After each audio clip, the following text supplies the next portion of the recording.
सबसे पहले महाराणा प्रताप और भगवान श्री राम के चरणों में वंदन। मंचासीन सभी अतिथियों को मेरा सादर प्रणाम और सभी युवा साथियों को जय माता। आज हम सब ने महाराणा प्रताप की जयंती को अग्रिम मनाया, तो आप सबको महाराणा प्रताप जयंती की अग्रिम शुभकामनाएं। पर क्या महाराणा प्रताप की जयंती हम किस लिए मनाते हैं, ये हमने कभी नहीं सोचा। महापुरुष है, जयंती मना रहे हैं, नहीं, वो दिल्ली के सामने झुके नहीं, अपनी मातृभूमि और स्वाभिमान के लिए हमेशा लड़ते रहे, इसलिए हम उनकी जयंती मना रहे हैं। और यदि आगे भी हमारे समाज को लोग पूजे तो उनके पद चिन्हों पर चलना पड़ेगा। और सत्ताधार जो भी सत्ता हो, चाहे कांग्रेस की हो, भाजपा की हो, उसके सामने सच बोलने की हिम्मत रखनी पड़ेगी। विरोध अलग होता है, सच बोलना अलग होता है। तो वैसे ये राजनीतिक कार्यक्रम नहीं है, यहाँ पे हमारे बड़े दादा भाई जो नागदा से विधायक है, भाजपा से हैं, दादा हमारे कांग्रेस से विधायक हैं, ये सब हम परिवार के लोग हैं। पर यदि महाराणा प्रताप की जयंती है और हम ये सोचे कि किसान राजनीति का हिस्सा है, तो किसान इस देश का हिस्सा है, राजनीति का हिस्सा नहीं है। आप सब हाथ खड़ा करके बताना कि सब ये जितने भी बैठे हो किसान हो के नहीं हो, ओके? अब ये सामाजिक कार्यक्रम है पर हम सब किसान हैं, भले दादा आप हो। किसान ने ही आईएएस दिया, आईपीएस दिया, डॉक्टर दिया, इंजीनियर दिया, इस देश को जवान दिया, नेता दिए, सब किसने दिए? किसान ने दिए। पर आज किसान की बात करने वाला विधानसभा में कोई नहीं, ना उनकी आवाज को उठाने वाला है। आज आप सब ट्रैक्टर लेने जाइएगा, डीजल पेट्रोल मिल रही है, टंकी हाथ में टांगे लानी पड़ रही नहीं, कोई भी बेटे बोलवान तैयार नहीं। तो आपके हाथ जोड़ने विनम्र निवेदन है, भले आप कांग्रेस के विधायक और बीजेपी की हो, आप उन्हें सबकी बात बोले विधानसभा में रखो कि ट्रेन की टंकी लेकर जाना पड़े भरा। ट्रैक्टर लेकर जाओगे तो 15 किलोमीटर 20 किलोमीटर पे पंप है, तो 20 किलोमीटर को डीजल तक भरेगा और भरा हुआ जाएगा। तो और अतरा में वगैरह 5 बीघा खेत है, 10 बीघा खेत है, हाँक लेगा, मतलब वो जमीन को हकाई कर लेगा उस पर जितने को डीजल लेना जाएगा। तो पंप वालों ने नियम बना दिए कि हाथ में कैन लेके आओ कि तो डीजल नहीं मिलेगा। और आज खाद 500 रुपए महंगा हो गया, पर किसान की फसल के भाव नहीं बढ़े। तो ये महाराणा प्रताप के पद चिन्हों पे चलने की बात है कि जो भी सच हो, हम उन्हीं के कुल से आते हैं, उन्हीं के परिवार से आते हैं, और उन्हीं के नाम पे हम लोगों से वोट भी मांग रहे हैं और अपने आप को गौरवान्वित भी महसूस कर रहे हैं। आप और हमने किसी ने ऐसा काम नहीं किया हमारे पूर्वजों को छोड़ के कि हम सीना चौड़ा करके बोल सके कि हम हमारे कुल में आप हो। उन्हीं के नाम की जय जयकार करनी है, उन्हीं के नाम से चलना है। आप और हमारी कोई उपलब्धि नहीं है कि हमारे समाज को गौरव महसूस हो, उन्हीं की उपलब्धियां हैं, पर उन्हीं के पद चिन्हों पर चलना है। तो सत्ताधारी कोई भी हो, यदि गलत कर रहा है तो उसके खिलाफ आवाज उठानी पड़ेगी, उसके खिलाफ लड़ाई लड़नी पड़ेगी, क्योंकि हम सब किसान हैं। और जो भी जनप्रतिनिधि है हमारे, उनसे कोई विवाद नहीं है, सब बड़े भाई हैं। बीजेपी से दादा लड़े, इनको वोट देना, कांग्रेस से आप लड़े, इनको देना। जैन साहब भी एक तरीके से हमारे परिवार के ही हैं, भले ये हमारा ध्यान रखते हो कि नहीं रखते हो, पर इनका ध्यान हमारे समाज ने हमेशा रखा है। जब ये निर्दलीय 2 बार लड़े तो समाज ने वोट दिए, भले हार गए। और इस बार कांग्रेस से टिकट मिला, 290 वोट से भी जिता दिया, पर समाज ने जिता दिया। और इनने जमीन पर कम लड़ाई लड़ी है, समाज ने इनकी लड़ाई ज्यादा लड़ी है पूर्व विधायक से। आमने सामने की लड़ाई भी हमारे समाज ने ही लड़ी है।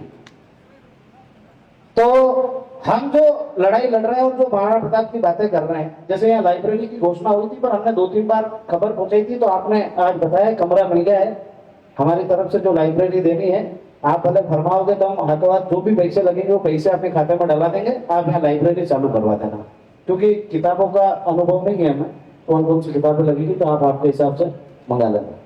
दूसरी, हमारे देव साहब बता रहे थे कि राजा महाराणा ये सब उपाधियां थी, ये गद्दार या ईमानदार का इनाम नहीं था। राजा भी होते थे, उनके ऊपर महाराजा होते थे। जिनके पास कम गांव होते थे वो ठिकानेदार, छोटे ठिकानेदार होते थे, उनसे बड़े ठिकानेदार, उनके पास बड़े गांव होते थे, राव होते थे, उमराव होते थे, फिर राजा महाराजा, राणा महाराणा, ये सब उपाधियां थी। और उस समय ये सत्यता है, इसको स्वीकारना भी चाहिए कि जो 545 रियासतें, 565 जो रियासतें थी, वो अपने आप में अपने अपने देश थे।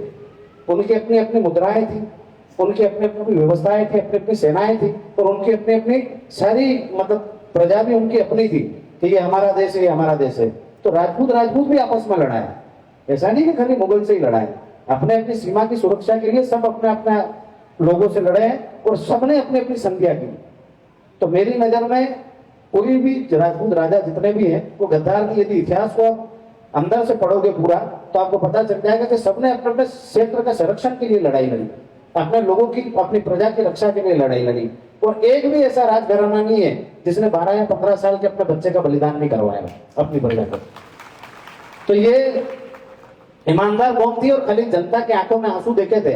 तो 565 रियासतों पर जो 545 रियासतें थी राजपूतों की, खाली आंसू के नाम पे ही देती, कुछ नहीं मांगा सरकार से कि हमको ये चाहिए वो चाहिए, खाली जनता के आंसू देखे थे कि जनता चाहती है कि विलय हो जाए, एक भारत बन जाए। एक भारत बनाने के लिए 545 रियासतें हमने दान कर दी, खाली अपनी जनता के लिए।